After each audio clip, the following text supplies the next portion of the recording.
Good morning, good afternoon, and good evening, everybody. Thank you for tuning in to another Supatease video. And Ian Hazzikostas, the lead director for World of Warcraft, gave a very big speech at the Nordic Game Convention. And I feel like these speeches are always a really good lens to kind of get a feel on how the designers are thinking about the game in a way to anticipate what are the changes for the future, what should our expectations be for the future, and to see how they're thinking about the game. So I always find these types of speeches really interesting. So we're going to be watching this one. We're going to be reacting to it and trying to make some of those anticipations towards the future, because I think that's where the real value of this type of discussion is going to come out of. Everybody, good afternoon. Thank you all for coming out. It's a pleasure to be here in Malmö. This is my first time in the city. I've been enjoying it very much and look forward to the rest of the week ahead. Let's get into it. So, as Marianne mentioned, I'm here to talk about what we've learned and how some of our design philosophies have changed over the last years, and how we're excited about how that sets us up to continue our live service for many, many years to come. Hopefully this isn't just a talk for WoW fans, but is something that people who are thinking about any type of game development on an ongoing live service can take something away from. So just to start with some of the boring stuff before we get into the more interesting material, just want to talk a little bit about my own background. So I have been at Blizzard for 17 years. I've been working on World of Warcraft for 17 years, and that's been my journey in the industry. So you could say I'm a little bit of a specialist. I became game director in 2016. And I was on the World of Warcraft team, though, since 2008. I started off doing systems design and encounter design, worn a lot of hats over the years, but I would say I'm probably a systems designer kind of at my core. Prior to coming to Blizzard and how I got into the games industry, also a bit of an unusual background. I actually went to law school.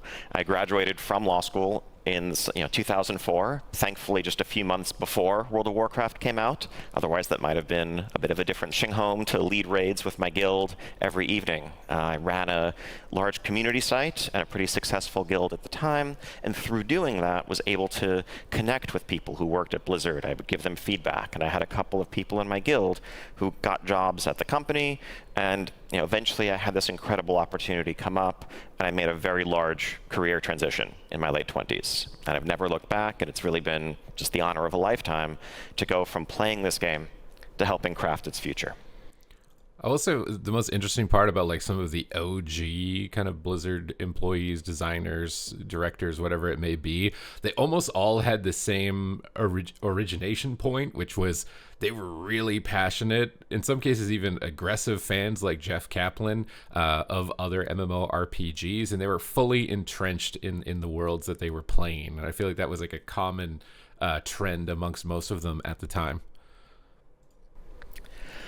So I want to talk a little bit as well about where World of Warcraft is today. I assume everyone has just some basic level of familiarity with what the MMO is, but it's changed a lot in the last few years, and it's a very different game in some ways than it was 20 years ago when it all began.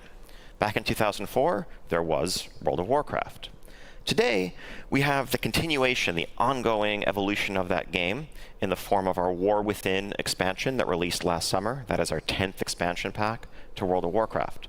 But we also have a classic version of the game that we re-released in 2019 that is a recreation of that original 2004 experience, and we've continued to evolve that, offering classic versions of subsequent expansions as well. We've also I've seen this as like a main point of criticism from a lot of players, is that they think the game is too divided into too many different versions of the game. But in a way, I feel like that's also been a request of players. They want to be able to play the game in whatever expansion it was that they previously enjoyed more than the current flavor, right? And then having that choice would actually be better for the game. So it's interesting how that feedback can change over time. Now there's too many versions. Before it was, I hate that there's only one version. I can't pick the version that I want. Fundamentally, I think for Blizzard, as far as their success financially, that this move to get multiple versions of the game has got to be a lot better for their subscription retention, because no matter what the game is, it doesn't matter how huge it is, if it's Marvel Rivals level big in terms of popularity, that population diminishes. The all-time high for Marvel Rivals is 600,000 concurrent players. It currently stands at 100,000 concurrent players on active daily users. So no matter how big you are as a game now, you're competing in a sphere with so many different titles, so many FOMO marketing strategies that are constantly preying on stealing your players to the next game, that if you don't have new content or re-released content to try and entice people to come back to your game, you're just going to bleed out players rapidly. So by having these older versions of the game that I would imagine don't require as much obviously upkeep and maintenance as the current version of the game, they can create these little spikes in interest in areas of time where they otherwise wouldn't have been able to, and would likely have continued to drain players. So I think fundamentally for them that this is a necessary survival mechanism given the current climate, as a business more than anything. And I also don't really know if it's necessarily that bad, because it's all in waves, right? Everyone jumps over to Cataclysm for a little bit and it's like, okay, I've had enough of that, and then something new on retail would come back onto retail, and then the core audience stays back on this. But this audience that stayed back on Cata or on Classic, they were never going to go onto this anyways. They would have just gone to some other private server or something like that. So it's not like those players just magically have been playing retail. I don't see that being the case. I think this cross-pollination is actually better. I've seen oftentimes when there's not a lot going on in Classic, a lot of the Classic content creators come on retail or vice versa for a little bit, and it's causing cross-pollination and seeing the pros and the cons of every version of the game and creating a lot of discussion to better enhance the modern version of the game moving forward. So ultimately, I think that it has been good for them as a business and for the game's development that the game actually has so many different versions of it at the moment. Had some experimental content in the Classic space, adding new content, building upon that original foundation. All of these experiences have their own sub-communities, but they're all part of the larger World of Warcraft community and the World of Warcraft game that I'm going to talk about today. So again, just a quick rundown of sort of the business structure of WoW. WoW remains a subscription game. It's €13 a month, and that sub now includes access not just to the original ongoing version of WoW, but all of the classic versions that I just mentioned. We patch the modern version roughly every couple of months, with major updates every 6 months, and we sell an expansion pack every 2 years or so, which offers a big power reset, a whole new setting, major changes to the game. Alongside this, we have... He was kind of vague here as far as like what an expansion gives you. This is like a lot more vague, and maybe he wants that to be vague. Before it would have been like 5 or 10 more levels, a new battleground, 8 new dungeons or something like that. And I've really got to sneeze. Like, it'd be a lot more specific. So this tells me that the formula for a new expansion is probably one that we can't hold too many expectations for. That, or he prepared this really quickly and just didn't bother to go through the details because maybe he's only got a limited time frame on this stage. But definitely something that I'm noticing to be aware of is that this isn't like a clear defining, like, these are expansion level features that you would typically expect to see.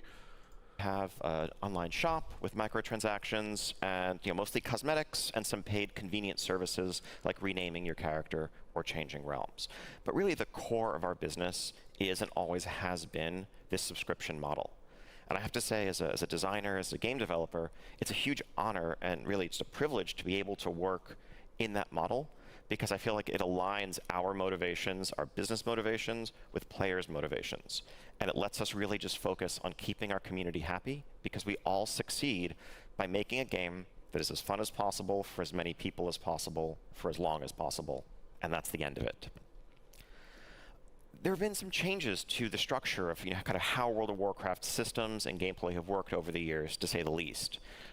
Originally, World of Warcraft always had this reputation as a game that requires a huge amount of time to really... What's funny about that is that World of Warcraft, when it used to take 200 hours to reach max level, was considered the casual MMO. If you were playing other MMOs at the time, it required erroneously more time. But the reason that more people flocked to it was because it was a little more casual friendly, took a little bit less time to level ultimately at that time. And I feel like as it's evolved, as the current modern audience has evolved, they've gotten more efficient at the game. They've gotten to more of the end game systems of the game, and they see more value in that than they got from the leveling journey that they've done a billion times, and they already know what the solution for is. But it isn't to say that the leveling journey isn't valuable, because that's supposed to be the onboarding experience for new players. So you can't like totally forsake it, abandon it, and let it rot and wither away just because your current modern audience, majority of them, have moved on to other progressions in the end game. So it's a bit of a balancing act here, but I feel like this is like a necessary adaptation in lowering the amount of time it takes to level, because most of the players now, what they're seeking is something in the end game. While the leveling can be fun as an experience, a begrudgingly long process, it just is not. At least for me, I don't know if you guys are the same way. Let me know if you really like that 200 hours, if you wish it was 200 hours to level a character, because the downside to that is you're stuck with that character. You know, you want to make another one, that is a huge commitment. And if that spec ends up not being the best performer, you can't get in groups, you are now locked in on that and you are just completely isolated. So I feel like there are a lot of downsides to this, as opposed to back in the day, players didn't even know what the end game was. The game was leveling. The game was seeing the zones for the first time. So seeing this number back then made sense for the audience at the time, but now the modern audience has leveled through 10 expansions. They've leveled through, I don't know, count how many zones it's been now, and they've seen those patterns. They've recognized that, and they're more interested in other modes of the game, which are typically available at the end game.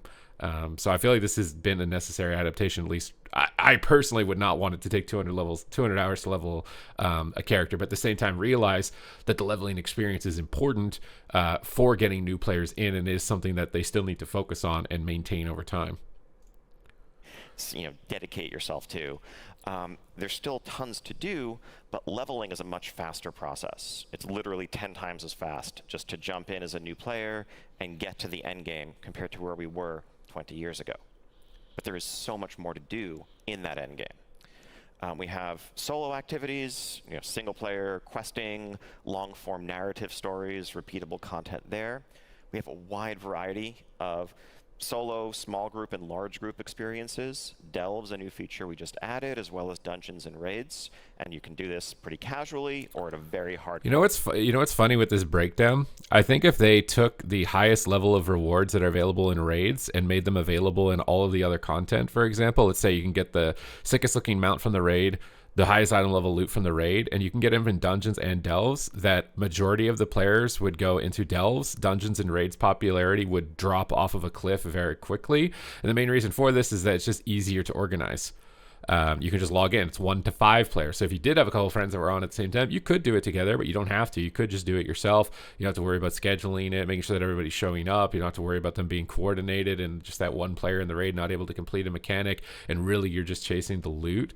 And I actually wonder how that's going to evolve over time, because we're already seeing some animosity within these communities. Dungeon players who only want to do dungeons hate having to do raids, and then they have to try and make it so that, okay, you don't have to do the raids, but then that means raid popularity is going to go down. And then at what point does it become unsustainable if you push that too far? Because I do think if it was all things are equal, delves would have the majority of the participation. And it isn't necessarily because I think delves are better content, more fun and engaging than dungeons and raids. It's just path of least resistance to the rewards that majority of players would actually be sitting in these delves. And that's what I'm curious to see how it evolves over time, because this growing animosity, especially for dungeons, and I wonder if at any point it'll be delves as well. If delves will be like, I hate having to find people for dungeons, I don't play the meta spec, I can't get in a group, I'd rather be able to just get the mounts and the titles from delves that I can get from dungeons, so I don't have to deal with that. And to see how far they're willing to cater that and what it ultimately does to numbers in all of these given content areas. Or competitive level, depending on your skill. We have PvP, small group and large group as well. Okay, so we got a very summarized PvP section. We got like the details of all of this, very small summarized version of this. And this one has a lot of problems, right? Like we talked about the pre-mades. Seems like there's a lot of cheating going on right now. It really feels like something needs to be done about this. And they did release a post saying that they're going to do some bans, like don't be using third-party stuff to be able to organize these types of large-scale pre-made groups. And we're going to have to wait and see if that was a bluff or not, because I think people are it's still an ongoing issue now, even after seeing that post, seeing most recent updates for it. So hopefully they're going to be able to do something about that, because again, that's the onboarding experience for PvP. Like random battlegrounds are an important part of the game. That's where the majority, I think, of players have almost always played the game. And it's an onboarding to rated PvP, because the more that they play in those random BGs, the more they get comfortable with their class or their spec, the more they're going to seek a higher challenge. And then when they want that higher challenge, rated PvP is available for them to graduate into, which is why they're both an important part of the process. And neither side can be neglected, because if you have nothing to graduate into, then you're going to get bored, you're going to leave. But if you only have this competitive high-end play and no way to actually build your skills to be able to get into it, you're going to get gate kept, and you're going to be prevented from engaging with it. So this is something I do think needs a lot of attention. The health of this ecosystem needs a lot of attention, but I don't know if he's going to be going into any of those specifics with this type of interview, but definitely something that I've noticed. We have systems that encourage playing multiple characters and really support it in a way that the game didn't used to. And for many players today, this is actually a primary play style of theirs. They have dozens of people play characters alts, they just level and enjoy and almost build out their collection. Speaking of collections, we have 20 years worth of stuff to collect, thousands of achievements, cosmetics, and more. And we have role-playing communities that have been around, again, for 20 years and are part of World of Warcraft. Now, I list all of this out because all of these diverse experiences make up the experience of playing World of Warcraft today. I sometimes joke that you could have a dozen serious WoW players sitting around a table. You could ask them what it is that they do in WoW and why they play it, and you'd hear a dozen different answers. That's funny, because if I asked all of you guys in my comment section, like, what's the most important thing to you in WoW, don't you probably all just say PvP, meta, balance, class design, these types of answers. But then if you went into another YouTuber's channel that focuses on pet battles or collecting things, it would be a completely different list of things. That wouldn't even be on the radar. It wouldn't even be anything that they even remotely consider, which is a pro and a con, because it means you have this diverse player base that you can rely on, So if PvP is suffering or people aren't as interested in PvP, they have other things to play, and maybe they're just going to leave your game entirely, and vice versa, which is nice, right? And it's happened to everybody. People who do dungeons burn out on dungeons, and they try PvP for a little bit, and the fact that it was there meant that they stayed in the ecosystem, and maybe they convert permanently. So it's nice that they have all of these different pillars, and there are other players who do all of them. I've seen players like that have mythic raid mounts and then also gladiator titles, and they just do everything in the game. So it's definitely been a strength. It's also a little bit of a nightmare as far as balancing, I would assume, to make sure that all of these different ecosystems are equally maintained, existing simultaneously, and figuring out what individual levers need to be developed in order to maintain that over the long term. But I feel like they have done increasingly better, right? It's one of those things where if you look at like past expansions ramping up, and we've got to live through the expansions, you can see the issues that those expansions had in the past, and the modifications that are being made to the modern game. Not to say that obviously mistakes, bugs, poor balance decisions can't occasionally happen and cause definitely a lot of damage in current patches, but I think the overall trend has definitely been improving. And I think that's exciting and awesome when we think about maintaining a diverse living world. It also makes our lives very challenging at times, because there are so many different interests and play styles and desires that drive the feedback that we hear in the community that we need to serve. The best example of that would be Mythic Plus players like big AoE damage meter go burr, and then incorporating that into PvP, and now crowd control is breaking, and it's not about it as much about CC, it's more about just doing overall AoE damage, right? That was one main criticism for the War Within that a lot of players brought up, and they've tried to adapt to that for PvP by increasing the thresholds that it takes for crowd control to break on damage, modifying existing crowd control abilities like blinding light so it doesn't remove damage over time effects, so that players' rotations are impeded less, and so that crowd control still can have opportunities to sit. But obviously it is not the same level of crowd control strategy that you're going to see from something like Mists of Pandaria, which is coming up, which I'm definitely going to be diving a lot into, which was heavily focused around crowd control, isolating targets, and strategy in that element. But it also came with downsides, that if you have an extensive amount of crowd control, that means you're not playing your character for many minutes at a time. I've competed in tournaments in Mists of Pandaria, and they would have damage meters at the end of it, and it recorded time in CC, and you might have a 10-minute game and a player was in CC for 6 minutes.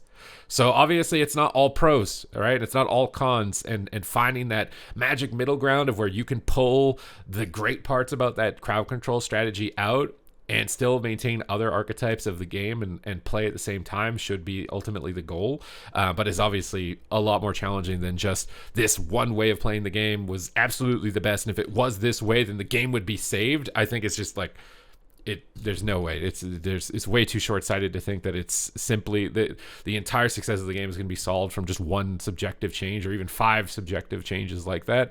I don't see that being a reality. Okay, now getting into the meat of things a little bit. 5 years ago, I was actually scheduled to give a talk at GDC 2020 reflecting on the first 15 years of World of Warcraft and design lessons learned along the way. Obviously, for obvious reasons, that 2020 talk didn't materialize. But in the course of preparing, that would have been a really good one, because at that period of time, they were trying to figure out what was it about Classic that made people like it, and how can we put it in retail. And their thought was that it was the friction. It was the gold cost of your talent trees, that you had to stay dedicated to one spec and one class, and that's what made Classic better. And this is what I mean by it's not one subjective opinion that is going to suddenly save the game. And if you pick the wrong one, it's going to really damage the game, because I think that was the opposite case. That was the one thing about Classic that people didn't like, is that you got to level 60 and you want to raid. Well, now your talent tree needs to change. There's 50 gold. Oh, now you want a PvP after the raid because you only do that for 2 hours a week. You want to do BGs. That's another 50 gold you got to now farm in order to do battlegrounds. And that friction was actually one of the main negative points of Classic still now, after it's been re-released, that I see players complaining about. But that was the subjective point that they went off of for retail and really damaged the game. Players burnt out on that really hard with Azerite traits. They burnt out on that really hard with Conduit energy and being locked into one thing with your Covenants and Shadowlands. And so this is what I mean by it's really dangerous to think that just one subjective opinion about one system or one design point in the game is suddenly going to save the game, because it could ultimately actually be what completely hamstrings the game and damages the game. And it's really important to have a good pulse on that, to be able to identify those things. For this, I was looking back at my old notes, and one of the things that struck me almost immediately was that I actually no longer agree with a lot of the things that I was planning to say back in 2020. Now, is he saying that because of the train wreck that happened during Shadowlands? Like if Shadowlands had gone upwards, he wouldn't be thinking that. But this is obviously all in hindsight, right? But things really went downhill fast at that point. And they had to adapt. They had to pivot and realize and we need to listen to the community. And that's when we saw that massive shift, right? But obviously, if they were right and that decision was right, then they wouldn't have had that calamity. It wouldn't have gone all downhill at that point, and we'd be in a totally different place. Because who knows? Maybe there's a world where that was the right subjective opinion for the game, and that was actually what was going to be better for its future. But it looks like, at least in this case, that wasn't the case. And I think the main reason for that is locking yourself into one spec means that if that spec doesn't perform, you're now isolated in the game. You can't join any content. Nobody wants you. So not being able to re-roll, whether it's your spec or your class or your character, because you made a choice that you thought was cool, but then doesn't perform at the high end, means you're just stuck. That's the issue. That is the main issue with that. It also just limits your ability to see what's available in the game. Like there's some people who just like playing a bunch of different stuff because they got bored of what they were playing and want to play something else, and they can't do that. The advantages of locking yourself into one spec, though, were that you really got to flesh out. You had to make it work, and there is some positive elements to that, right? So it's like you pick the non-meta spec, but you're stuck on it. So how are you going to make it work? And it can provide interesting challenges, given that the balance is actually appropriate, because we have seen metas in other competitive PvP games that don't get any balance tuning that change over time. Maybe a character that was perceived as not actually the best ends up rising to the top after they find out a specific strategy that they can implement against the existing character. So I do see some value in that way of playing. It's not to say that it doesn't have any, and it would be interesting to be able to pull those together, right? How do you get players to try and get the most out of their character without just immediately throwing in the towel and re-rolling to whatever the flavor of the month class is at any given moment, but not permanently lock them, so if they get bored or if the balance is off, that they have the option to try something else and to move on to something else. It's not that there were specific designs I was talking about that I now think were bad, but rather that the lens through which I was viewing a lot of these questions and a lot of these problems was a very different one back then. I think I'd been game director for a few years, and I was still viewing this in the context of design problems and through a very traditional design direction lens. I think when you think about game direction, design direction, creative direction, a lot of that traditionally involves having a vision that you put out there and kind of shepherding a large project, a team, many changes through that vision and ensuring that the game stays on track and largely aligned with... That sounds like the you think you do but you don't way, right? Like the idea that we were the arbiters. We were the ones that birthed this original thing into the world. So our opinions must be God, right? These have to be right at all times. And this is like the danger of that ego that can develop at that point. But the opposite is true as well. If you're completely reliant on the community, like, oh guys, what do you guys want for the patch? Oh god, what do you guys need? Like, and you have no internal vision at all for the game, then things get jumbled, I think. So finding the balance. It's always about finding the balance. You can't just be this rigid rock that my way of designing is the best and you will just play the game the way that I've intended it to be played, versus you're just willy-nilly and just flopping on everything and not taking anything into discussion is the most important component of all of this as far as development for the future. What is meant to be at its core. And when I became game director, that was certainly the charge that was given to me by my predecessors. I had spent years learning why we made the decisions we made, what our philosophies had been since 2004, and my solemn responsibility taking over the reins of this game was to continue that lineage forward. Something that honestly freaked me out a little bit as someone who'd been playing the game since day one, was this responsibility and the fear that if I made the wrong decision, I might somehow steer this game off this track that it had been on and might somehow damage this pillar of the online gaming industry. But that's, one approach. I think when you look at, and when I look at the community that we have and how that's evolved over the years, what I began to ask myself is whether that static vision is really the best way of serving an evolving community. And maybe what you need to do instead is to be able to evolve that vision, to be flexible with that vision to suit the times. And that rather than focusing on what are the right design principles or what are the wrong design principles and trying to solve an objective problem, it's more about asking how you meet players where they are. So that sounds like a good answer. That sounds like, be formless like water.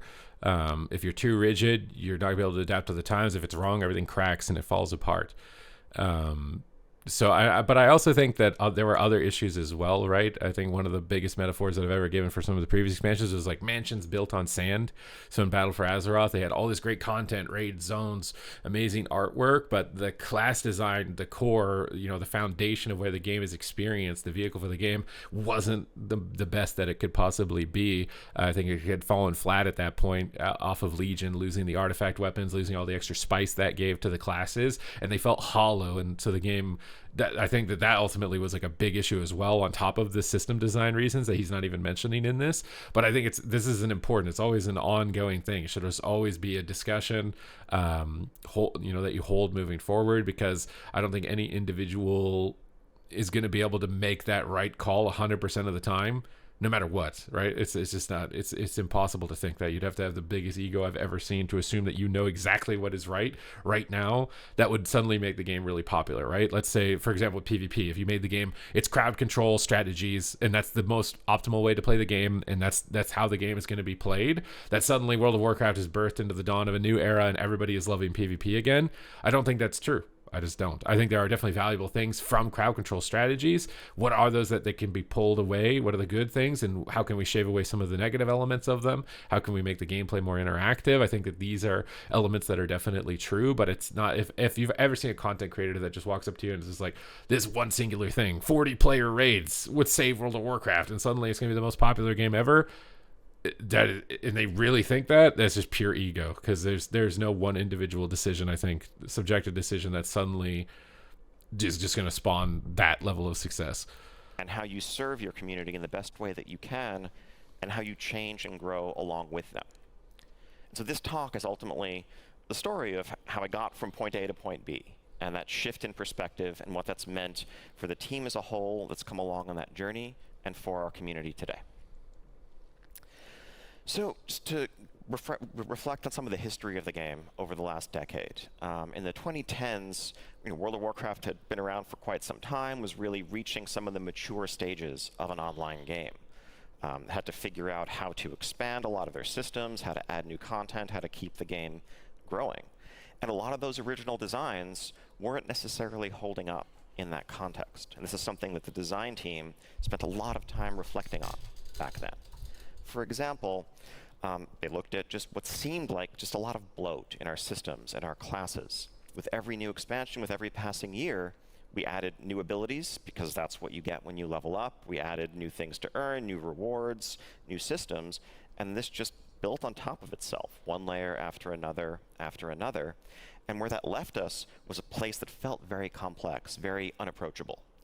And so I think, the team started to take a step back and consider how they might do something about this. And one of the big solutions we landed on around the 2014-2016 era, Warlords of Draenor and Legion were the main expansions where this happened, was an initiative that we called ability pruning, the same way you might prune. PvPers at that time memed on them. Holinka got way more unjustified hate that I've ever seen from the PvP community. The word pruning was memed on so hard from competitive players. But again, from the lens of a competitive player, it felt like they were taking away choice in your gameplay. Like player expression, being able to identify yourself as an individual and your prowess at the game by removing spells and abilities like that. That was through that lens. But from their lens was, how do we get a new player into the game? Because when they see all this expression, they're overwhelmed by it. But at the same time, if you just overly simplify the game, I think that you're isolating your core audience and you're maybe fundamentally just creating a boring experience. A simple game is not guaranteed to be a fun game. A complex game is not guaranteed to be a fun game. I think this idea that simplicity and complexity is just automatically complexity bad, simplicity good in all cases it's not like there's no ultimate resolution there. It could be a little bit of mix of both. There's definitely opportunities for really complex games to be really fun. It's just a matter of the players engaging in those systems, wanting to share that experience with others. That's the most important and valuable thing. If your core audience doesn't feel like, man, I need to get my friends involved in this and playing this, that's the issue. That's a fundamental issue. So if you simplify the game and that core audience is going, I don't want to share this with people, this is way too simple, there's no player expression anymore, you've lost something of value. The same way that if you overly bloated something, if somebody's sitting here like, well, I don't think my friends can handle this and I don't know how to get them into it, there's an issue there as well that needs to be resolved. But again, I don't think it's a cut and dry one size fits all that's going to suddenly just boom, the game is saved. In a plant or a tree that's kind of growing out of control to keep it more focused and growing in a healthy way, we went through and we removed a number of our systems. We removed some abilities that players had and gained over the years that were kind of not really about what their core had originally meant to be, and we're making the classes feel more and more like each other over time, as well as making them harder to learn. What's interesting here is he's using homogeneous here as a term for the classes, which I would debate is actually very much so the case right now in the War Within, is that a lot of classes are homogenized. They have a cooldown increases their damage, they have a couple of stuns or disruption, they have a couple of builders and spenders, and they've homogenized the classes pretty much down the board. And I feel like this is in a way to try and help balance the game. But now it's just, instead of having a unique reason to bring the class, it's just which one does the most damage or which one's the most invincible, if that's a necessary trait in whatever content that you're doing, right? In Mythic Plus, the keystone might be so high that if you can be invulnerable and survive enough, then you're the most desirable spec. In PvP, it generally, if you're invincible, that is the most desirable trait. And if it's not that, it's how fast can you kill a target? How high is your burst damage typically is determining the value of the classes. And that I don't know what the right answer is there for that, because if they're not homogeneous, then only certain specs can play with other specs. And if you don't have those specs to synergize together, then they're not viable. But then that led to unique combinations, right? So certain buffs that classes had would synergize better with other ones, like shamans providing buffs to warlocks to enhance their damage, meant that warlocks and shamans wanted to play together. But then it meant if you didn't have a shaman, you felt much weaker than a warlock who was playing with a shaman.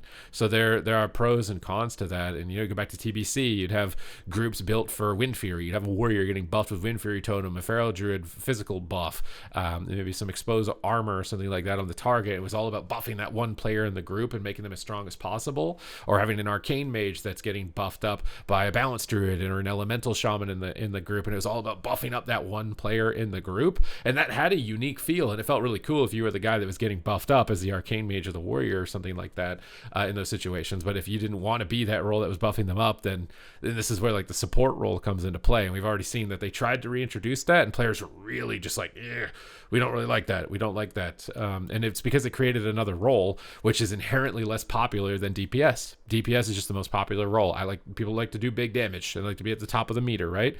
There is a subset of players who like being the disruptor, the one holding aggro, the one that's maintaining and healing the group, but it's a smaller number. And if you increase the number of roles with a small population, you're increasing your queue times. You're increasing the amount of time it takes to build your group for content. That is bad for the player base. And as we're seeing, like more modern games, they're removing these roles, they're removing these restrictions to reduce queue time, because it's just all about get players into the content that is the highest dopamine as fast as possible. We don't want them waiting around, sifting in groups and building queue times up to these huge massive levels, right? That's a problem. So if they're not homogenous, then maybe your queue times, we can get your queue times fast, but then you get bad synergies and you're not going to have a good experience. So this is a really tough subject. It'd be really cool, honestly, to get like a developer interview to discuss like homogenization and the pros, the cons, what is the right direction for it. Because to me, if you're going to go to a solo player experience, you want to focus on reducing queue times, you kind of have to be more homogenous so that classes can synergize more freely with other ones, so it's not as much of a detriment when your group is formed, to which maybe you don't have as much control of its solo queue systems. You're not going to be as negatively impacted by that. We were seeing that our community, our players, were this is less interesting. social than they originally had been. Part of the magic of World of Warcraft in 2004. Now, diminished socials bonds. Now, is that really a result of what World of Warcraft has done, or is that an ongoing societal change, right? Like, our players just becoming more isolated as individuals, just in society, in the world in general. Like, people aren't seeking the social bonds, because some of the best experiences I've had in the game have been the raid groups that I used to be in, the arena teams. I still have friends that I talk to that I've played with on arena teams in the past, but now more recently, I find myself playing solo queue content, and it's mostly just because my friends can't be on at the same time as me. I'm a DJ, this is my job, right? They have lives now, they're kids and families and things to maintain, whereas I'm just on the game all the time. So I play more of the solo queue orchestrated content because it just finds me teammates at any given time of day, and I don't have to worry about them being on at the same time. It also gives me the ability to play whatever spec I want without having to worry about being gate kept by other players saying like, oh, you want to play LA, Supatease Ellie, you really want to do that? We're not going to play with you. And that is something that players experience. Or you play a spec that's maybe not as popular, so you in LFG you can't find a group because you're an enhancer shaman, people don't want them, they just think they're not very good. But at least with a solo queue system, I can engage on the specs that I want to, regardless of what other people may think of my skill or the viability of my spec. And those are the pros of those systems. So I think having a game where both worlds exist, you have a solo queue systems where players who that have scheduling issues can play the game, and they can play whatever spec they want, regardless if it's in the meta or if people think they're bad at it. But then also the team play is available for you to be able to go into and chase, maybe some more unique rewards and still have that experience, even though it does come with its problems as well. It was this engine for meeting new people and making connections. People made lifelong friends in World of Warcraft. Some people met their partners and more. And over time, as we had added new types of content to the game, we'd made rewards much more accessible to solo players and small group players. We found that they were drifting away from that content, and the game was starting to feel much more solitary for many of them. And so something that we set out to do, reflecting on how we'd changed the game, was to re-add some exclusivity in certain types of rewards, like the best cosmetic rewards and armor sets. And now that's creating animosity, right, between the smaller groups that I just talked about earlier. It's creating animosity because now people just don't want to do the raid. They don't want to deal with organizing 20 people and being on and dealing with if one person makes a mistake. They just want to do the content where their competitive mode is filtered to, right? Why does my place on the Mythic Plus leaderboard have any influence from raiding content? I want it to be only dungeons decide my ranking on the Mythic Plus leaderboard or the PvP leaderboard, right? PvP fought for years to try and make it so we don't have to do the daily quests, we don't have to do all of that stuff. We fought very hard and adamantly to try and get that cut off, and now we're seeing dungeons do the same thing, and maybe even delves into the future will do the same thing, because it does come with negative elements, and that's what I just laid out. But even more so for raiding, because it's 20 people. Imagine organizing and scheduling that, right? Like, you're basically operating a company at that point with that many players. To ensure that if you wanted to get those, you needed to be joining an organized raid group, let's say, and being social, because we felt that that was always a core part of the game. We needed to keep pushing players towards it. Yet another example. Over time, a lot of the friction that had existed in the early versions of World of Warcraft that made players make choices about their character, what they wanted to specialize in, had been eroded, had been removed. And we found that when players could change their skills very easily, could switch from one loadout to another on the fly, that ultimately they had moved from a world where they had strengths and weaknesses to one where they increasingly only had strengths and could spec out of their weaknesses, so to speak. And so we looked for ways to add some new systems into the game, like artifact weapons in Legion, where you had to pick one of several to really invest your time and energy into building up. And if you wanted to have all of them leveled, they were going to be weaker than if you had specialized in just one, as an example. The idea being, this was always meant to be a role-playing game. And people, in a role-playing game, you're making choices about what you want your character to be good at, what you want your character to be less good at. And that was something that we felt was important. So we were pushing in all of these directions, solving what seemed like design problems that had emerged. I think that type of system can work if your game didn't have any leaderboards. For most role-playing games, they're single player. There's no leaderboard. You want to build your character. You want to play Pokemon and only use Charmander, you can. It's not negatively impacting anybody else that you're playing with. You're playing through the game you're in your own way, in your own experience, and that makes sense and that works, I think, in a single player RPG setting. But in a multiplayer setting, you have other players to consider. So if you're doing that unique build that's not optimized and it's playing 50% worse just because you think it's cool because it focuses on one theme or an ability or something like that, you're now holding a group back. You're now going to be isolated. You're not going to be invited to certain content, and that's the issue, is that it's a competitive multiplayer format, and you're trying to operate this kind of like single player RPG idea within that, and there's a huge conflict that's just not going to work, unfortunately. Like you're just not going to be able to get that type of advantage from that system if this is the main focus, which it obviously has adapted to be the case, right? Whereas Classic WoW is the opposite. The end game rating is probably the smallest amount of content in the game. You're going to clear Molten Core very quickly. You've seen all the bosses, but the leveling took the most amount of time to get up to that point. The issue with that is that there's a finite end point. You've killed Ragnaros, game is over. Where are you going to go from there? Whereas an end game competitive leaderboard, you're always pushing your limits. You're always getting a faster parse. You're always getting a little bit higher on the leaderboard. Keystone goes up a little bit. PvP rating goes up. You're always pushing and advancing. So as far as a longevity of a system, I think the modern version of the game has a better track for long-term growth than Classic. Whereas Classic is nice to revisit, go back to, but even now, after Classic popped up again, and most recently, it's diminished, and even the main content creators for it have moved on to other things, and that's because there's nowhere to push yourself. There's no place to graduate into beyond what you've already done. You've already done it. It's over. You beat it, and that's great. It's cool. It's good to have games like that. But if you want a game that's ongoing subscription model over time, I think that it is, a competitive leaderboard system is a better system for maintaining a subscription or a player base over time. As the game was evolving, and yet our players were not thrilled about this, would you believe?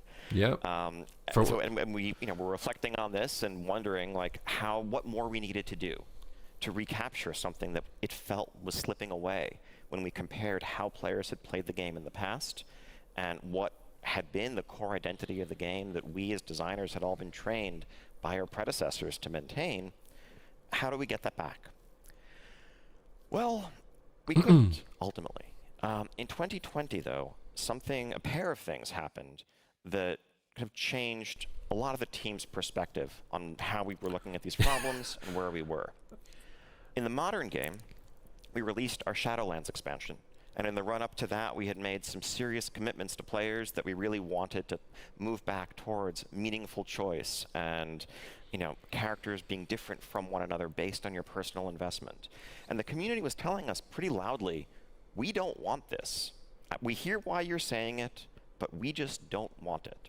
At the same time, we had this miraculous opportunity, the wonderful chance to re-release the original Classic version of the game, recreated with all of its original systems. And this became this incredible, science experiment, almost a giant A/B test of sorts, where we had been theorizing that player behavior was different because we had drifted away from our vision. Well, here we had a chance to literally re-release the 2004 version of the game. And what we found was that, yes, players still love that version of the game. It's a great game, and it holds up, and it built a strong community. We also found that players playing that version in 2020 played it very differently than they had 15 years prior.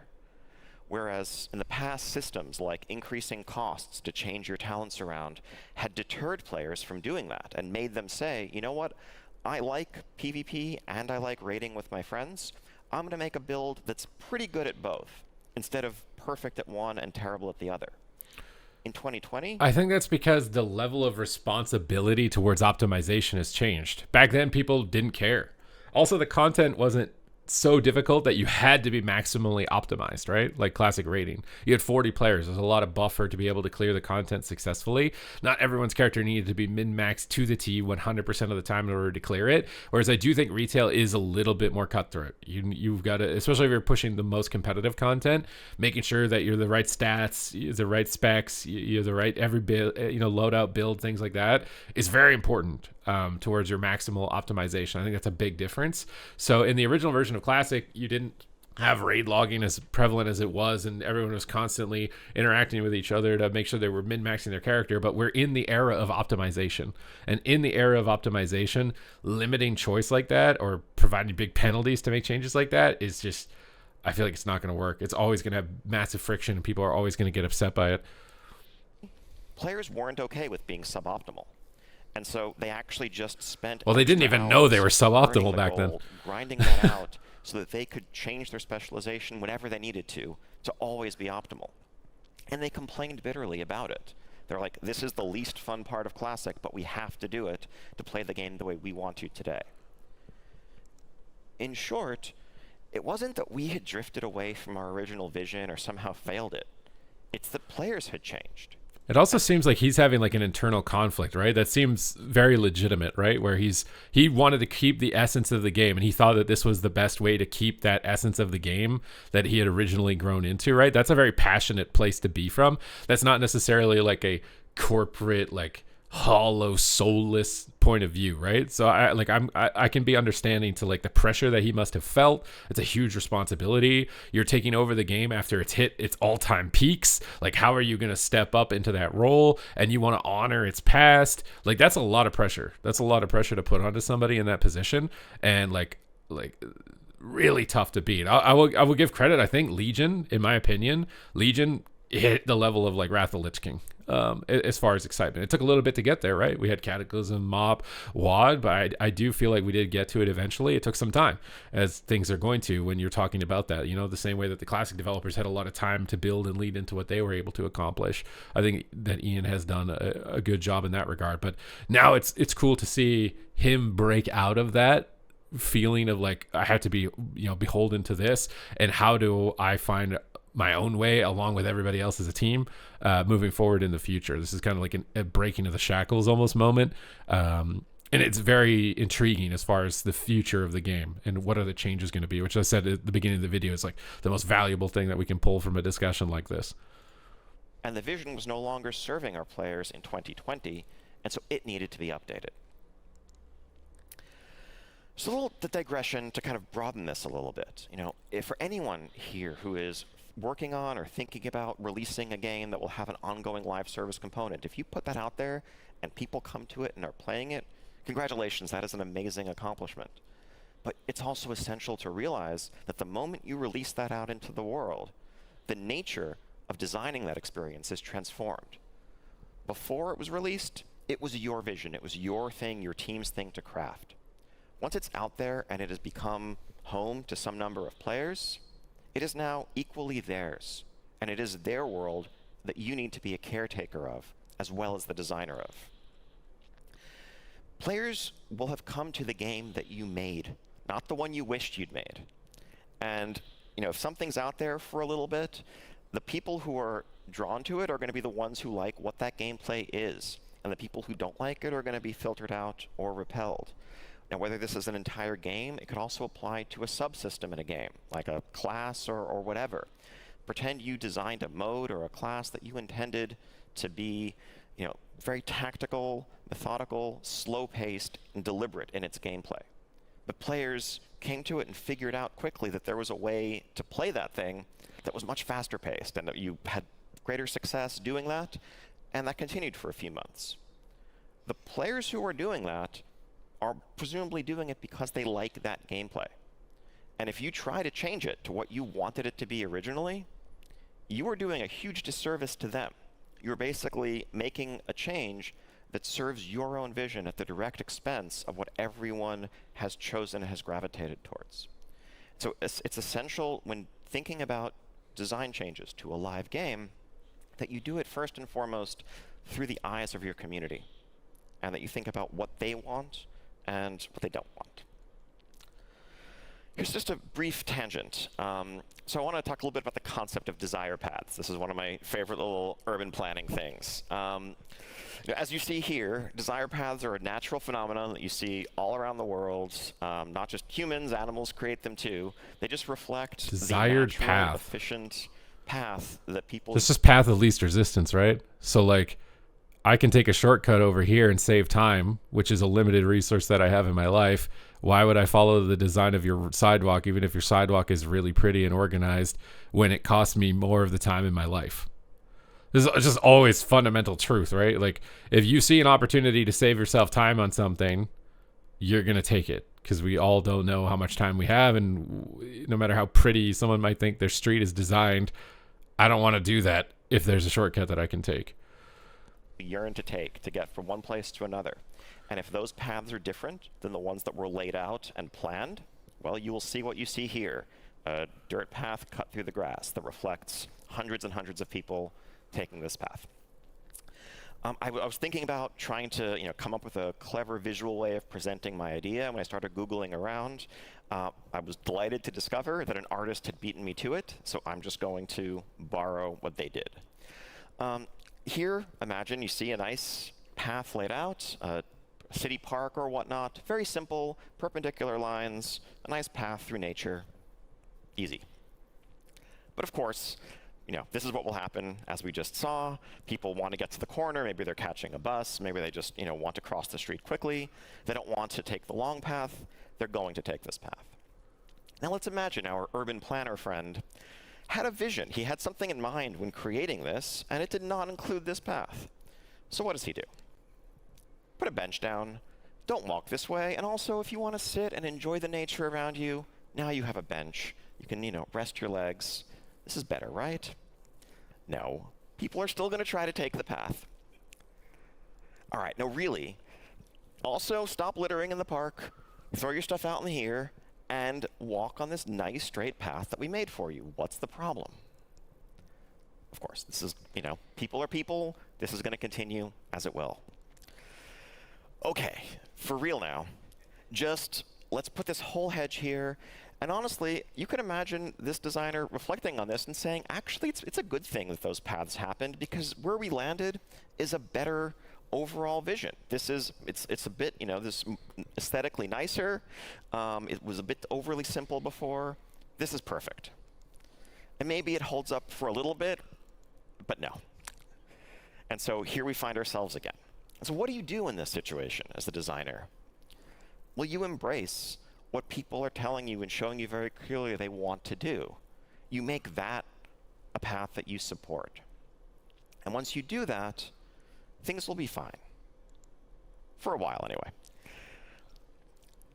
So full credit to the artist here, Chaz Hutton. But the moral of the story here is, as a designer, as a developer, avoid falling into adversarial patterns, where you are fighting your players, where you're acting at cross purposes. And also think about the emotion that that's causing in them and what you're aiming to achieve. Put yourself in the shoes of someone who's commuting every day and trying to catch a bus and comes through this park and finds that there are obstacles in their path. How do they feel about the city planners who are doing that? Probably not great. Do you want your players to feel that way about you? Okay, so you've probably seen memes of like the perfect whatever, it doesn't exist, and then there's an example of the thing. I don't have one of those, because my hypothesis here is, in the context of a live game, truly the perfect design doesn't exist. Now, what I mean by that is, designers and systems designers especially, and I'm very guilty of this, love solving problems. It's part of what probably drew us to design. I think for a long time on World of Warcraft, we tweaked our quest system or our dungeon system or our rewards with the goal and the idea that we could finally solve them. We could finally say, okay, you know what? Dungeons are perfect now. We can stop worrying about this, and we can focus our energies elsewhere and make other parts of the game better. Wouldn't that be great? Unfortunately, players are a little bit more complicated than that. A couple of examples. So in our Legion expansion, we introduced a big change to how quests work in the world, whereas before you had to go to a town and pick something up from an NPC. In Legion, we added world quests that were just on your map with tons of rewards. And some of these rewards included a new progression system called Artifact Power that gave you open-ended power progression. Players loved this. The first response we got when Legion came out was that this was like a revolutionary improvement to the gameplay loop in World of Warcraft. They wished it had been there all along, and they couldn't get enough of it. And so we looked at this and we said, awesome, we solved questing. Let's do more of this. Let's make this our new formula for what we do next. Well then, Battle for Azeroth, our next expansion, came out a couple of years later, and we were dismayed to discover that the first reaction from players when they saw it was, wait, this again? I've just spent the last 2 years doing. I think they were burnt out on it. I mean, the World Quest system was incredibly time consuming. It took a lot. It was fun initially, like, oh my god, everything I'm doing in the game is making my character more powerful. This is cool. But then it was just like, oh my god, this is so much, right? It was just so much to be able to continue doing it. Doing this stuff, I was expecting something different. Another similar example, we introduced a new dungeon system that we called Mythic Plus with different modifiers and affixes to vary the experience. And initially, super well received. With not many changes other than just adding new dungeons to the pool over time, players a few years later began to tell us, we're tired of this system. It's not working for us anymore. Blizzard needs to overhaul it completely. What we see here is that novelty has inherent value. And if you're trying to come up with a single static solution to an ever-changing dynamic system that is what player psychology is, you're always going to be one step behind. WoW, for example, we went through 8 different iterations of our raid structure over the first 10 years of the game. From 40-player raids to 25, then 25 and 10, then different difficulty versions of them, then combining them, then separating them. We finally landed on 4 different versions with flexible sizes. But at the end of the day, we were changing it. Were we making it better? Like, did we land on a system, by definition, that was better than where we started because we were presumably responding to feedback and improving it? I don't think so. The system that we have today, or that we landed on after 10 years of change, actually wouldn't have worked for our players at the start of World of Warcraft. The raid scene wasn't really large or mature enough. People didn't have the need for multiple raid difficulties and multiple different sizes. We made each of those changes in response to player feedback and what we were seeing and hearing from our players as we went through this journey with them. Just because we changed from A to B doesn't mean that one is better than the other. Each was right for its time, for its place. All right, moving on. So if perfect design doesn't exist, what does that mean about balance? Well, I'm also going to say that's a challenge. Fun story from 15 years or so ago when I was a class designer working on the Death Knight class. So Death Knights have a couple of different specializations inspired by the Lich King, the iconic Warcraft character. One focuses on unholy power, another focuses on frost. And so here we see an abstraction of the player data of how much damage these two specializations were dealing in our raid content at the time. Players were very fixated on these numbers, and if you were a player of the frost specialization, you were complaining to Blizzard at the time and saying, we are super weak, everyone's playing Unholy, I feel dumb for playing Frost, please fix this, please help us. And so as a class designer, I went in, I looked at the numbers, looked at a lot of data, and came up with what seemed like the perfect solution. I'm just going to bring Frost's damage up by just the right percentage to make them right about equal to Unholy. And so we rolled out these changes, players were very excited, and what did we see a week or two later? We saw this. Frost did indeed go up to where we hoped they would, but Unholy's performance dropped significantly.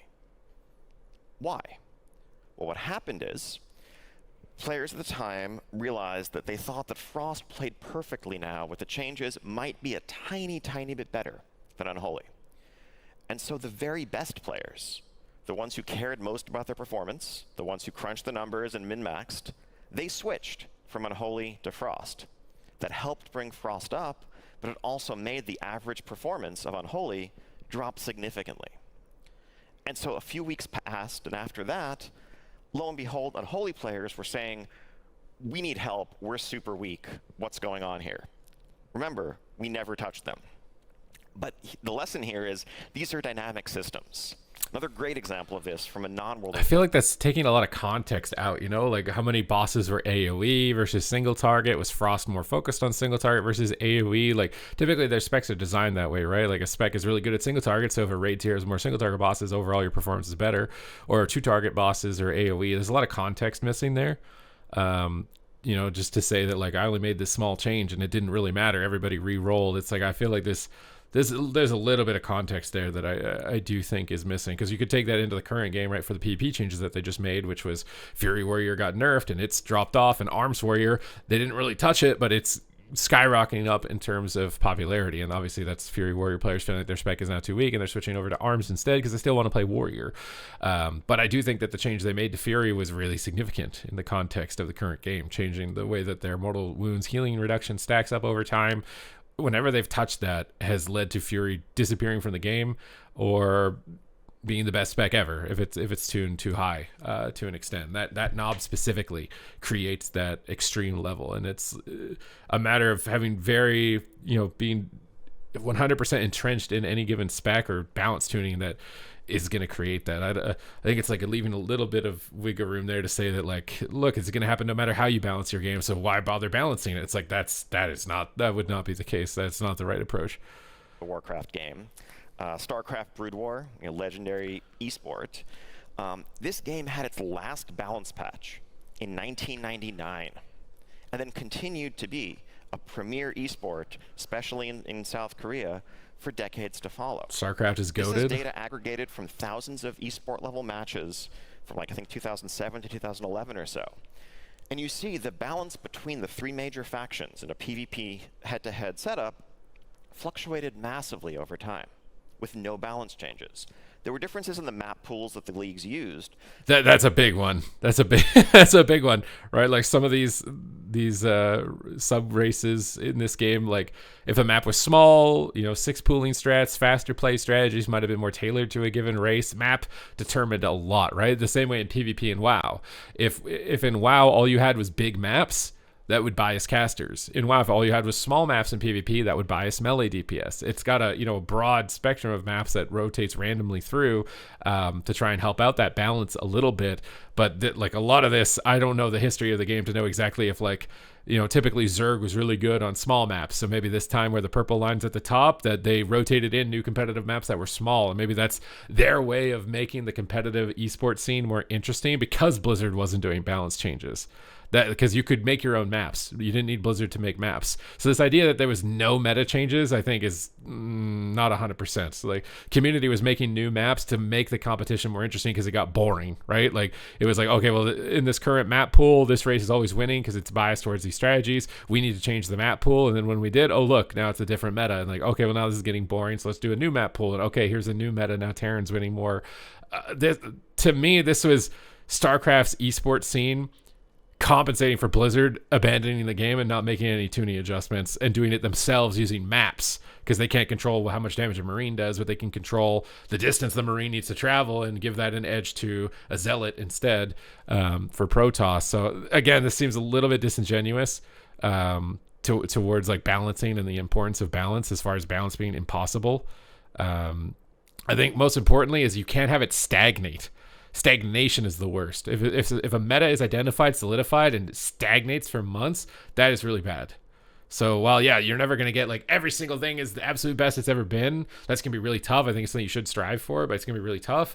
You have to make sure that it doesn't stagnate. And they did that on their own. This isn't just one set of maps, I would assume, over this period of time. Also the creative nuance, right? There's a lot of units, a lot of build opportunities that maybe a strategy someone didn't consider could have evolved later on at some point to take into consideration.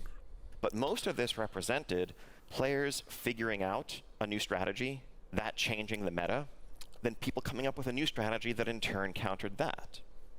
Anyone here who's working on or thinking about PvP balance in a modern game today, if you saw a champion in a game with a 56, 57% win rate, or one with a 43% win rate. Those would be like crises that needed to be They addressed are. immediately. And yet this continued this way for 10 years and self-corrected. Imagine what might have been different if there were a designer actively trying to balance these numbers. Again, if you're thinking about this, from the perspective of trying to find a perfect solution, you have to understand these are dynamic systems, and that may not be possible because just by touching it, you are in fact altering the problem itself. One last piece of data here. So this is a comparison of damage done by all of our different classes in our Cataclysm raid. This is Cataclysm Classic that's on live servers right now, but it's the 2012 version of our game balance and game data exactly recreated. This is the modern raid in the 11.1 patch in War Within, the Undermine raid. So that was then, this is now. That was then, this is now. Clearly, we have gotten better at balance over the last 12 years. These bars are much closer to each other. But at the end of the day, what have we seen? Are players overall much happier about balance? Do they all praise us for having finally balanced the game so well? Turns out we hear roughly the same amount of complaints about balance. And at the end of the day, we've seen no indication that the player who is at the bottom of this list is happier that they're only 4% behind the player at the top than they were 12 years ago when they were 10 or 15% behind. Last is last. Yep. And so that brings me to the next point. That's the danger of homogenization, right? You could have a class that does less damage, but because it supports every other class, people want you in their raid, right? Even though your own personal performance is going to be lower than everybody else's DPS, you buff everybody else, so then that spec is wanting to be brought into the raid. When you remove that unique reason to bring them, then the only reason is how much damage do you do? And if it's not as high as other people, then people don't want you in the group. You're going to feel like you're holding the group back. So pros and cons to both decisions as far as homogenization. When dealing with people, when dealing with players in a community, perception is what matters. I think a secret for any balance designer, in my opinion, is that in a live game, you're not actually balancing numbers. Your goal is to balance how people feel about those numbers and how people feel about their time playing the game. That can be a much more challenging task than some math. If someone feels like their class or their champion or whatever is weak, that's how they feel. And it doesn't matter whether they're right or wrong. If a systems designer were to come along and say, actually, your class is in the top third overall, is that going to make the player suddenly reevaluate their performance or their experience when they see themselves lagging behind or not being in? If the top third isn't enough space to get you into the group, then you're going to hate it, right? Like even if your damage is only 1% behind, if it's 1% behind and you're not getting invited to groups because it's 1% behind, you're going to be annoyed because you can't play any of the content.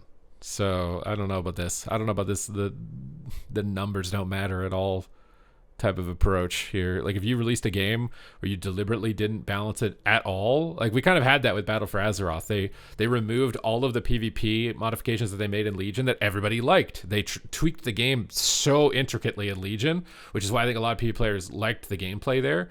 But then BFA just completely undid it. They were like, Classic was better because it didn't have any PvP changes, so let's just make the game there's no PvP changes. That was not the case. You can't just go into a game and just say, yeah, the balance doesn't matter at all, bro, and just have it work. It's just, no, I don't agree with that. I do not agree with that. The idea that you're going to get like 100% perfect, no, but like that you can't just totally blow it off. There's no way. Invited to groups. And in the modern era, it doesn't take a whole lot to make players feel weak or not feel great about where they stand.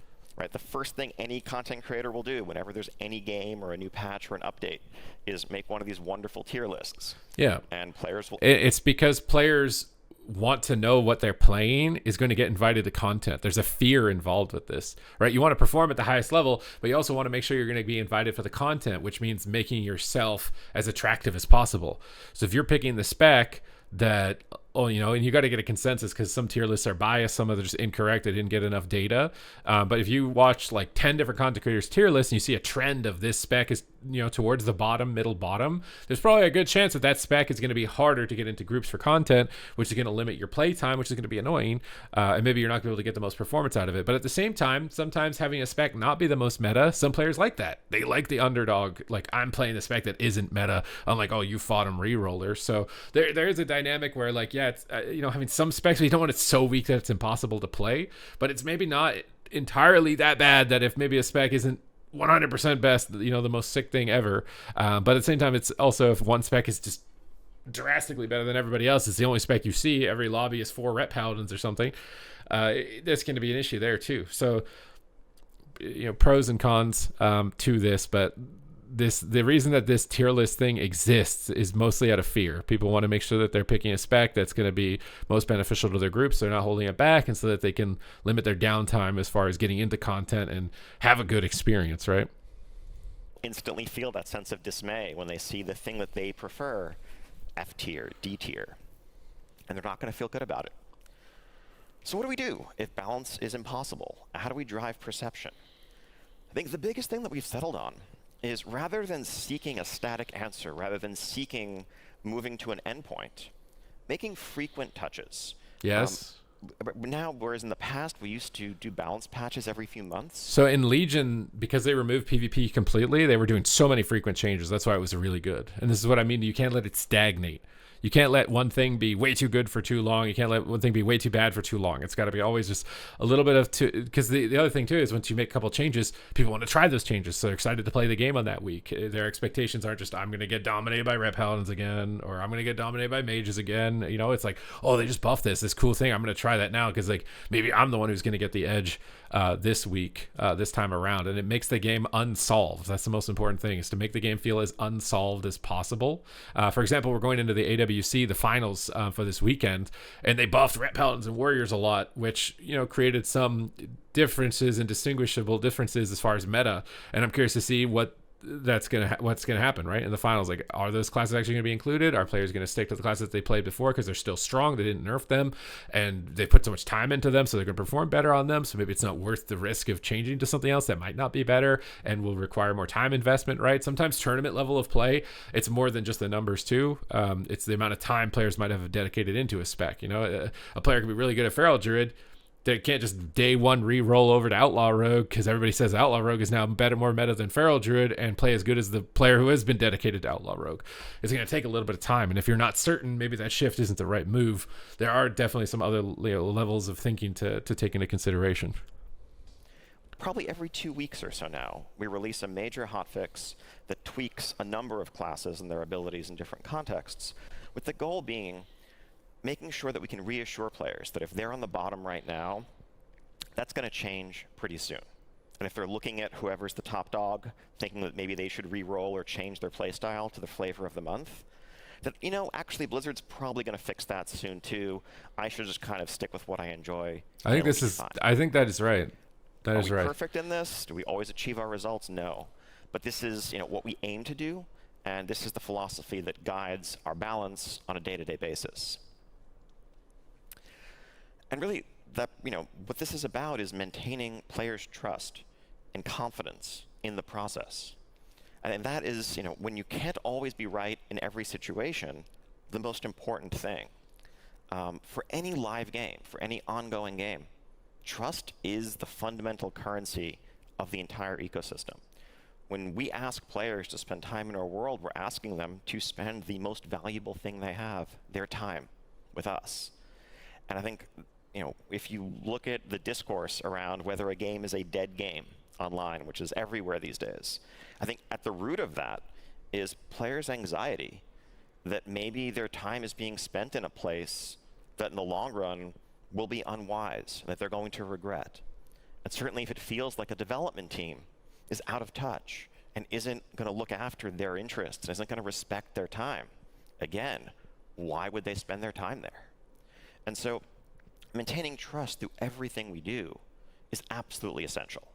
We know we're not always going to get it. So a patch is coming out today that's releasing corruption, and I've seen players talking about the friction and the time gating and a lot of issues around time gating with content. It's been really negatively received amongst the community, but it's still going live like that. There's still time gating on the corruption system. So I'm curious to see how that plays out. If they just backtrack that because now it's going to be everybody's outraged that this is all time gated and like, oh crap, and then they're just going to unlock it, or what the case is going to be. But this is maybe more of an issue of the fact that they're a giant corporation and they can't be as reflexive as if they were just a small indie team to these types of issues. Being the advantage of the corporation, having the giant brand, the name, the marketing, all that power that comes with it, and somehow maintaining the flexibility of a small indie team, this is what they need to be focused on, like 100%, because they're going to miss out on advantages that they could have by being more flexible. And this type of instance, I think, is one of those cases where it's like, the community feedback seems to be pretty negative around the time gating, but you're releasing this new feature that has the same time gating elements that players were just complaining about. Right. Sometimes we're missing some piece of data. Sometimes we're just going to make the wrong guess as to what players will do in response to something that we put out there. Sometimes, given the diversity of our community, it's literally impossible to please both sides. If there are two groups that want literally directly opposing things, we're going to have to disappoint. Yeah, the best example of this was AoE damage, right? In Mythic Plus, people liked AoE damage, big numbers. But in PvP, if everything's AoEing, it homogenizes the gameplay a lot. And they've tried to find ways to adapt for that, like I said, by making crowd control less likely to break. But there's definitely, when there's a divergence like that, they have to make a decision that's going to be damaging. I feel like they're almost always going to pick PvE. If they think it's better for PvE, they're going to do it even if it's bad for PvP, and then try and adapt something, wrench in something to try and make it work in PvP, which is unfortunate, obviously, because I don't think that's ultimately the best experience for both portions of the game. But that's inevitable, I think, at some crossroads in the future. Point one of them more often than not. But what we can do is act very quickly when we realize that we have gone astray, so that when something is off, players' reaction ideally again I think that like this corruption thing's going to release, everyone's going to get really mad that it's time gated, and it's like, even if it's 2 days later, they're just like, I guess that's better than not doing it at all, which had been the case in systems in the past, right? The old corruption had a rotating vendor. People didn't like that. They didn't like, I want to just get all my corruption. Why do I have to wait 3 more weeks to be able to get my corruption? And they just left that in the game. People were really mad about it. So like, yeah, it's better. It's definitely better that you change it within a couple days or a week if people don't like it. But I think for a lot of players, they'd really just like it like, hey, we let you guys know. Can you release it like this? You know, rather than having this initial just, you know, it's like a first impressions matter deal, right? Like if I log in on the first day, this is my experience, and that player might just be gone. You lost them. So it's like, yeah, you adapted, you changed it maybe a day later, but that player's already gone. So I do think that maybe some focus here could be good as far as just making sure those changes are made before it's actually in our hands. Hey, this isn't it, but I'm sure Blizzard will fix this, as opposed to, wow, these developers are out of touch. Do they even play their own game? And that's not to say that we can't continue to improve in this space, but that is our aim in how we communicate and how we think about the decisions we make. Transparency here can be really scary. Admitting that you were wrong, admitting that you missed something to a community when there's people looking to pick that apart is challenging. It is daunting. But in the long run, especially when you got people that are willing to give you death threats and stuff like that, man, those people are so ridiculous. This is the thing, is like, to be able to have a discussion, you have to be willing to sound stupid. Like, it's just like, you're not going to be able to think. Not every thought you have is going to be the most euphoric, insanely intelligent thing ever, right? You have to have a discussion. You're going to say some things that are just wrong in order to have that discussion. But whenever you have that discussion, you say something that is wrong, and then people's responses to it is just like overwhelmingly negative, as if they've never said anything dumb or will never say anything dumb in their life. It's just so ridiculous. It's just so ridiculous. But then developers get scared away from that discussion because of those individuals, right? They don't want to embarrass themselves publicly and make themselves look bad in that type of situation, because why would you? But then if you lock yourself away and you don't have the discussion, you miss something that could have been vital as far as retaining players. So this balancing act between that, fundamentally, you have to have thicker skin, right? Because like, the people who are just wildly out of their minds as far as this are going to speak their mind. They're going to say crazy stuff. And again, if it's getting to the point where it's actually threats, and then you involve the police and stuff like that, obviously, and I'm not condoning that type of behavior, but it just seems like it's inevitably going to be there. But the discussion is more valuable than these couple of toxic, just complete psychos, it's not worth sacrificing it for. Run, I think it's the only way to maintain trust, and you need to maintain trust for there to be a long run. Speaking of that, a lot of the way we used to think about these decisions, and a lot of the stuff that my talk that I had begun to work on 5 years ago was evaluating things, was looking at the longevity of systems and how you consider the future and how important it is to plan ahead when you're making a live service game that you expect and intend to last for years. And back then we were looking at what seemed like some very real design problems. Here we see the original World of Warcraft talent tree from World of Warcraft Classic. You got 51 talent points to spend as you level to 60. Pretty simple, pretty iconic. But that basic premise of getting 1 point per level meant that with each new expansion, when the level cap went up to 70, you got 10 new points. There had to be 10 points to spend things on. When the cap went up to 80, you got 10 more points. And so a few years later, our trees looked like this. And this was just 2 expansions in. And we were beginning to plan expansion 3, expansion 4, and realizing, like, whoa, what do we, like, at some point, the UI here is a mess. This is so complex for players. It's a nightmare to balance. This is unsustainable. We need to change the system. And so we did. One of the things we did moving into our Mists of Pandaria expansion was to look at our big talent tree and say, you know what, actually, probably like 50 of the points people are spending here, they're just copying some build online anyway. Everyone gets these points. Funny part is people are doing that now. Even like everyone really liked the Dragonflight talent trees. They iterated. I like them, but fundamentally, I log on a new spec I want to play. I just copy the top player, and I mostly disregard it until there's an issue that arises, and I'm trying to think like, is there some way I can move these talent points? But I think a lot of players, let me know if that's you. You just copy the talents anyways and just plug them in and just play. So let's just give them to you baseline, so that you don't have to make that decision. And let's simplify and streamline and focus on the interesting decisions that are being made between utility or playstyle options. And you'll have everything that you used to, but the UI is much more elegant, it's much more maintainable. And as we look ahead, we can add 1 new row every expansion as needed, and we can keep doing that for a long time. This felt like a strictly superior system, viewed through that design lens. Players were getting everything they previously had, and it was going to be extensible in a way that the old system wasn't. In fact, the systems designers who built the original 2004 talent system, when they saw this, they were working on other projects at Blizzard at the time, they sent over huge praise. They're like, this is amazing. We wish we'd done this 8 years ago. Great job. And then it turned out players kind of hated it. Why? Because what we had done was optimized for the long run. But what had happened was that leveling no longer felt rewarding. It no longer felt meaningful. You leveled up, and you didn't get a talent point to spend. In some cases, you basically got nothing. Maybe you got 1 thing every 10 levels. That was not adequate. And it was a resounding point of feedback. You know what's funny though? Now it's like you level so fast that with the Dragonflight talent trees, or the War Within talent trees, is that you might get 15 things in like 10 minutes, and then that's like really overwhelming. Whereas before it was like 4 hours that you get 1 thing. So maybe there's a little middle ground there, because I could see that being an issue too for a new player, where it's like you just leveled the character for the first time, you did a dungeon and dinged 6 levels, and now suddenly there's 6 points. So it might actually be overwhelming to some extent there. People either said they specifically didn't like the talent system, or they just leveling felt dull and they couldn't put their finger on why. And so what we had done was, again... I think leveling is just feeling more dull over time because we've all done it, right? Like, no matter if it's reskinned in a new zone, like, we've leveled. We know what leveling is. For anybody that's done it, it's like, you know what it is. So it's like... the system is, like, very minor as far as impacting that, I think. Again, optimize for something at the expense of players' experience today. And if it's not fun today, if the thing you're not making isn't fun right now, will there even be a tomorrow? And so we had to take a big step back. That's a big one. Reconsider, how we were weighing these things and what was worth it and what wasn't. And so we redid our talent system again in 2022 for our Dragonflight expansion. We moved back to something that actually looked a lot like the original system.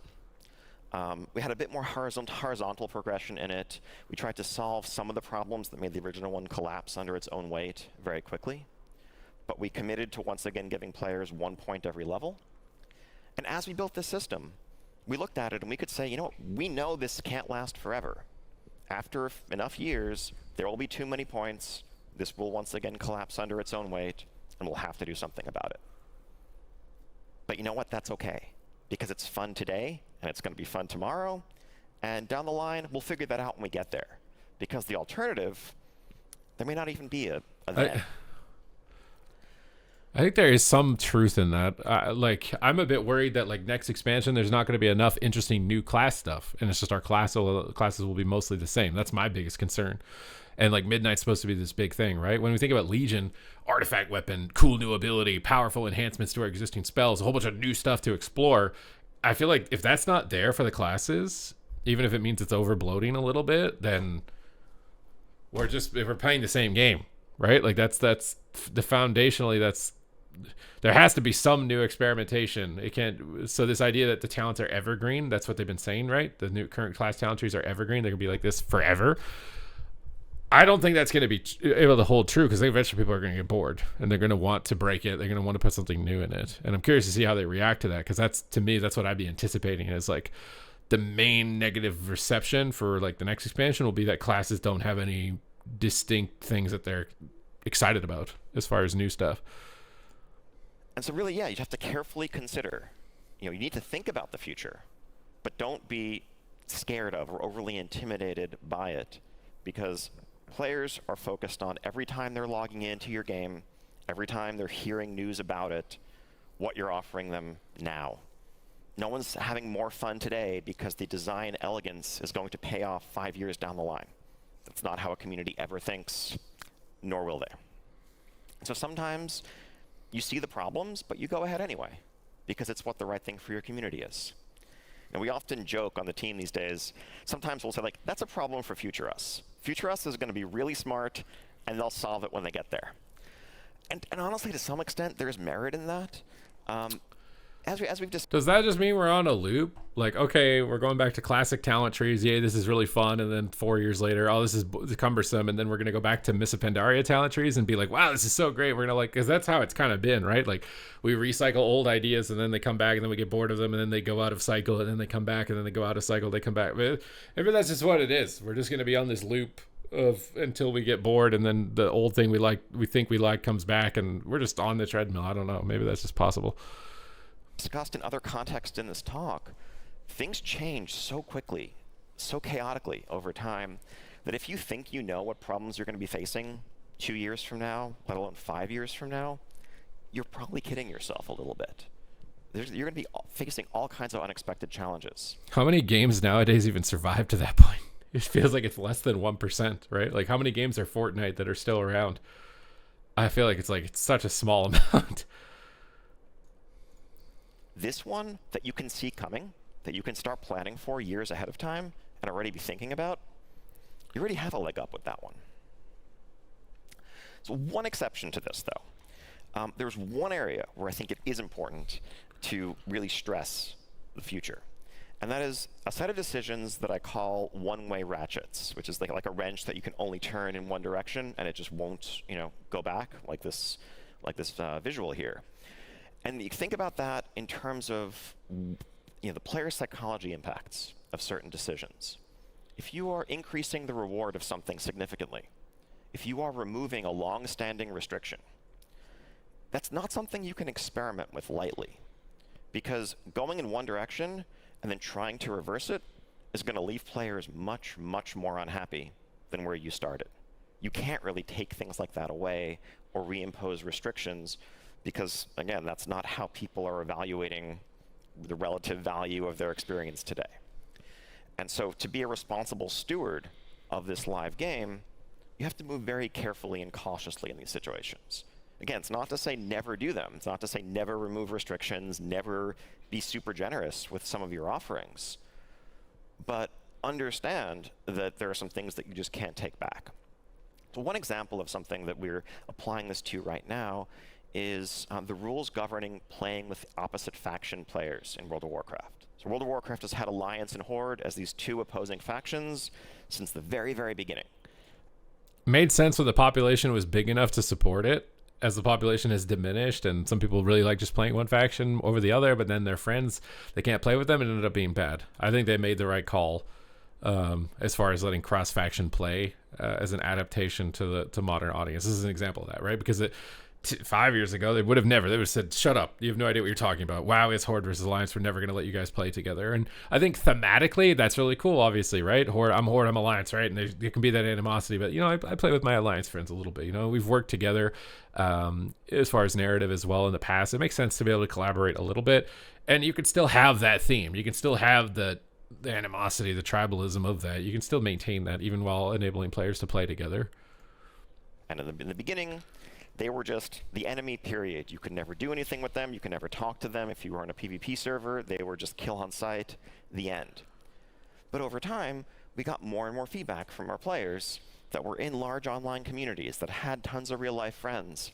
Hey, I'm talking to these people all the time on Discord, on whatever. Why can't I just invite my friend to my raid to play with me just because they happen to pick a different faction 10 years ago? Would that really hurt anything? And looking at this, we asked ourselves, like, would it? And maybe is the answer. There's 20 years of systems and assumptions and social dynamics built upon this system. And we can't totally predict what changing it will do.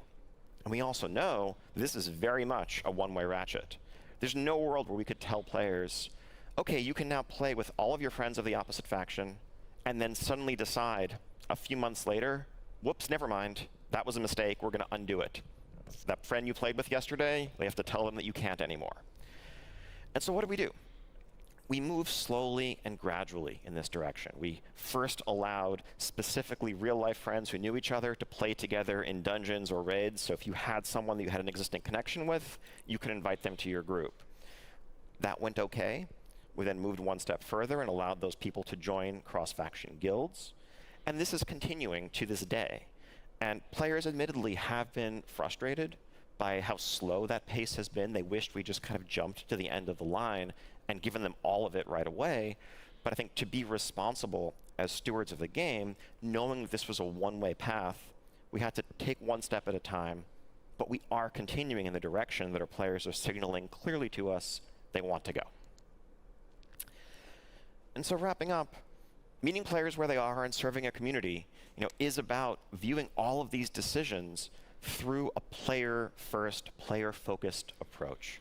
It's prioritizing player. Okay, so prioritize player problems. So I feel like they did do a good job of that with Mythic Plus. Mythic Plus is one everyone was complaining. They've iterated on that, add more rewards. Seems like most people are much more satisfied with that as Mythic Plus. PvP though, they put out this threat that, pre-made groups, that's a big issue at the moment. Pre-made groups in casual PvP content, big issue. They put out a post about it. We haven't seen the action taken on that. I think it depends on the action that they take on that, if they can actually resolve that, because that's been a big issue, I think, and it's a huge onboarding issue that needs to be addressed. Another issue for players is queue times. How do you resolve them, right? Main issue is that not that people aren't playing PvP, it's that not people don't want to play specific roles in given content. There's less people who want to heal. So how do you make more people want to heal, or how do you create a mode where either the ratio is better, which they did with Blitz, right? There's less healers to DPS ratio. Maybe you need to make a rated PvP mode that doesn't have healers at all. It's just only damage dealers, because that will be instant queue the entire time. So for people who don't have a lot of time, this won't log on and have a good PvP experience.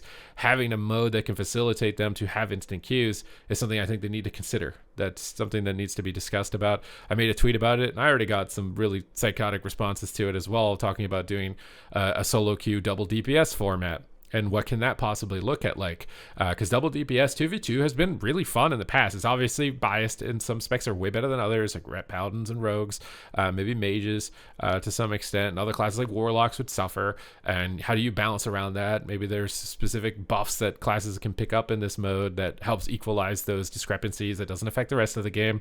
There's ways to talk about that and to deal with those types of issues.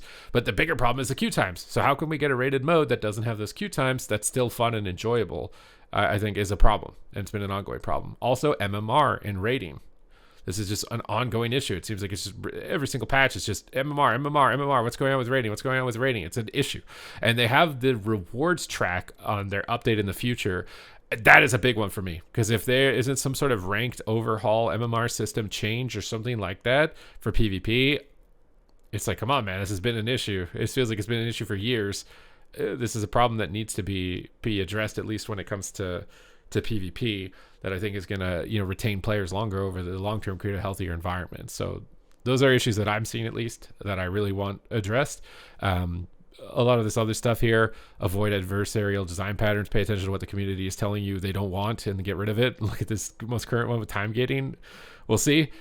Staying agile, I think that's important. You can't just ignore everything. You can't, it's not a monopoly anymore. You can't afford to just ignore a major issue, because people will just go to a different game.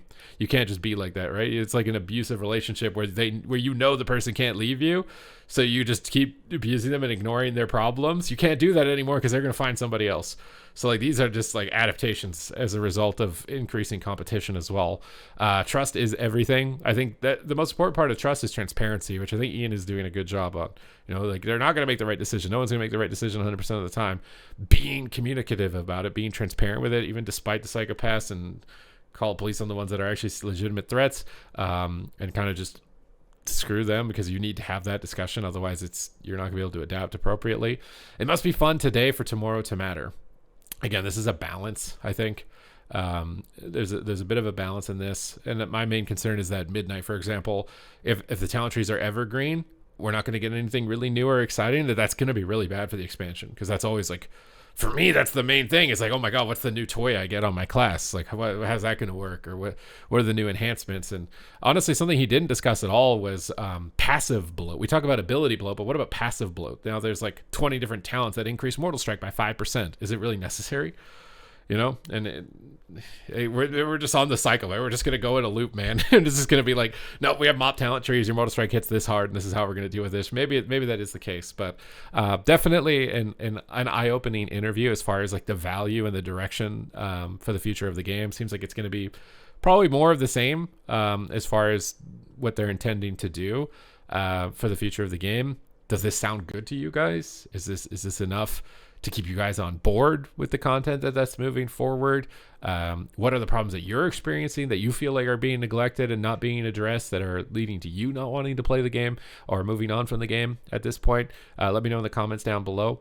Anyways, that's it here. It's been a long one. We're going to head out, so appreciate you guys that stuck through this one all the way through, because I think all these types of interviews, it's really important to pay attention to them and make sure to hit the subscribe button so you don't miss out on them.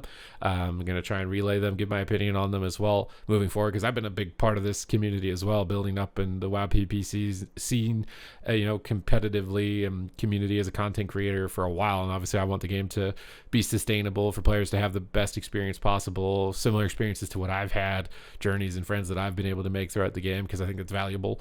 And that's where my focus is. That's where my intent is behind my thoughts and my opinion on this subject and the matter. So thank you guys once again, and I will see you in the next one.